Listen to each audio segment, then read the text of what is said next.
سلام دوستای خوبم. جلسه پیش فهمیدیم که هر ظرفی هر شکلی در سطح مقطعش باشه در کل ظرف همون شکل تکرار میشه. خب من الان میخوام یه شکل قوری برای شما طراحی کنم و در حین طراحی نکاتی رو بهتون یاد بدم. یه خط خیلی کمرنگ به عنوان خط قرینه رسم میکنیم. ارتفاع ظرفتون رو در نظر بگیرید، ابتدا و انتهاش رو روی این خط مشخص بکنید و بعد از اون قسمت‌های مختلف ظرف رو با علامت‌های کوچیکی روی این خط مشخص کنید. این یکی از ساده ترین و راحت ترین راه‌های اندازه‌گیری هست قبل از اینکه شروع به طراحی بکنید. و همونطور که جلسه قبل هم گفتیم در کل ظرف ما همون شکلی که در سطح مقطع ظرف هست تکرار میشه، یعنی شاخص اندازه‌گیری ما در جاهای مختلف ظرفمون همون شکلی هست که در سطح مقطع و توی این شکل ما سطح مقطع دایره داریم و شما وقتی دایره رو از کنار نگاه میکنید شبیه بیضی دیده میشه. انحناها رو به صورت کاملا قرینه در میاریم. یه بیضی بزرگتر برای نشون دادن لبه دهانه قوری. همونطور که میبینید وقتی من بیضی ها رو رسم میکنم همه قسمت های بیضی طراحی میشه، ولی اون بخشی که دیده میشه رو یکم پررنگ تر میکشم. این دو طرف به صورت یک انحنای ملایم به سمت داخل. وقتی میخوایم این دو قسمت رو به هم وصل کنیم بچه ها، دقیقاً مثل اون حالتی که توی دستگرمی ها براتون توضیح دادم و دو نقطه رو مشخص میکردیم و خطمون رو اصطلاحاً پرتاب میکردیم، دقیقاً این کار رو توی این بخش باید تکرار کنیم. توی این قسمت هم یه بیضی بزرگ به پهنایی که روی خط مشخص کردیم قبلا خیلی کم رنگ رسم می‌کنیم. وقتی که خطوطی که رسم می‌کنید خیلی کم رنگ باشه، اگر جایی احساس کردید احتیاج به اصلاح کردن داره، میتونید با خطهای جدید خیلی راحت این کار رو انجام بدید.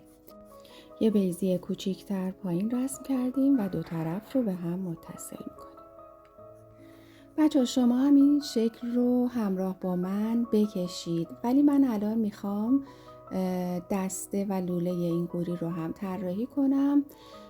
شما نیازی نیست که توی این مرحله این بخش ها رو بکشید، فقط خوب دقت بکنید تا یه سری نکات رو در حین طراحی به خاطر بسپارید که جلسات بعد ما دقیق تر اینها رو بهش اشاره میکنیم. ببینید بچه ها، توی قسمت لوله قوری ما چندین بیضی با اندازه های متفاوت ولی با نسبت های مساوی میبینیم. همه اونا رو میتونیم طراحی بکنیم تا شکل دقیق تری به دست بیاریم. پس تکرار میکنم، شما فعلا بدنه اصلی این قوری رو فقط طراحی کنید و این قسمت ها رو فقط نگاه کنید. به این دلیل که اگر شما تازه طراحی رو شروع کرده باشید و با من از مرحله مقدماتی و جلسه 1 جلو اومده باشید، یه مقدار زود الان برای پرداختن به این قسمت ها. اما اگه خودتون دوست داشته باشید و یا اینکه قبلا تجربه طراحی داشتید و دستتون آماده هست، میتونید این بخش ها رو هم همراه من انجام بدید. ببینید برای کشیدن این قسمت انگار که داریم یه بیضی کامل رو میکشیم و فقط بخش هایی که دیده میشه رو بعداً با خطوط پررنگتر تقویتش میکنیم و در انتها هم یک انحنای ملایم ایجاد میکنیم.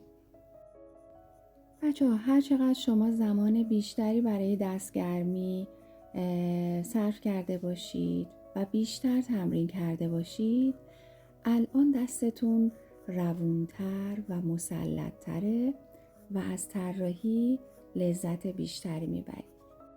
گرچه الانم دیر نشده، اگر احساس میکنید دستتون هنوز آماده نیست تا قبل از اینکه به تمرین‌های جدی‌تری برسیم، حتما دستگرمی رو شروع کنید و باز هم تمرین کنید.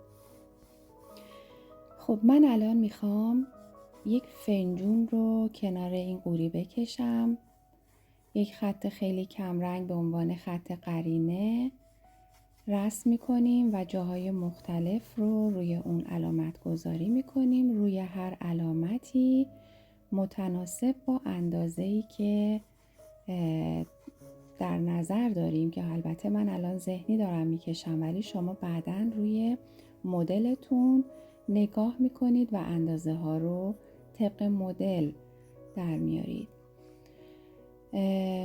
انحناها رو با خطهای خیلی روون، نرم و کمرنگ میکشید. وقتی مطمئن شدید که همه چیز به اندازه است، میتونید خطاتون رو کمی تقویت بکنید. برای قسمت نلبکی اول یک بیضی کوچیکتر رسم میکنم و بعد یه بیضی بزرگتر. قسمت هایی که دیده میشه رو کمی پررنگ تر میکنم.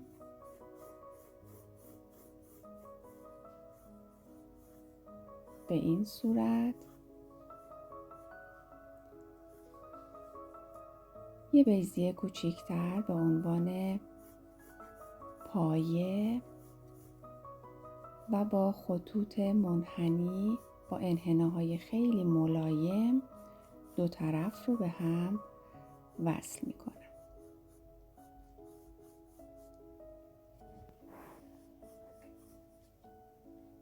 خب حالا میخوام به همون روشی که برای قوری دسته طراحی کردم برای فنجونمون هم بکشم. ببینید خیلی راحت و روون با سرعت زیاد. وقتی مطمئن شدم که خطها صحیح هست، اونا رو کمی تقویت میکنم.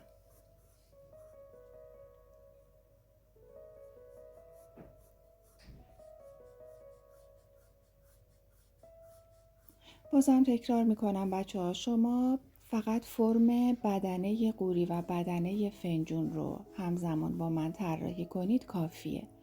فعلا نیازی نیست که دسته و لوله قوری یا دسته فنجون رو طراحی بکنید. خب من الان میخوام یک تنگ آب پشت این فنجون طراحی کنم. بچه‌ها خیلی مهمه که وقتی میخواین شیئی رو یا ظرفی رو عقب‌تر طراحی کنید در نظر بگیرید که پایین ترین قسمت اون ظرف یا اون شکل باید بالاتر از اشیایی که جلوتر کشیدین قرار بگیره.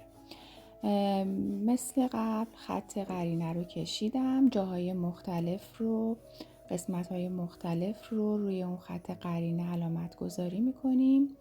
خیلی روون و راحت بیضی‌های شاخص رو طراحی می‌کنیم.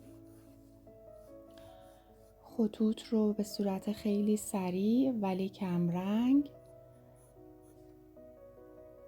بعد از اینکه مطمئن شدیم جاها درسته، میتونیم یکم اونها رو بیشتر تقویت کنیم. یه بیضی کوچیکتر برای دهانه ظرف، دو طرف رو به هم متصل میکنیم. یه بیضی بزرگتر برای لبه ظرف و یک درپوش کروی. همونطور که میبینید تمام این قسمت ها رو بچه‌ها ما مو به مو توی دستگرمی ها بهش اشاره کردیم و الان شما اگر دستگرمی ها رو به اندازه انجام داده باشید به راحتی میتونید تمام این بخش ها رو طراحی بکنید.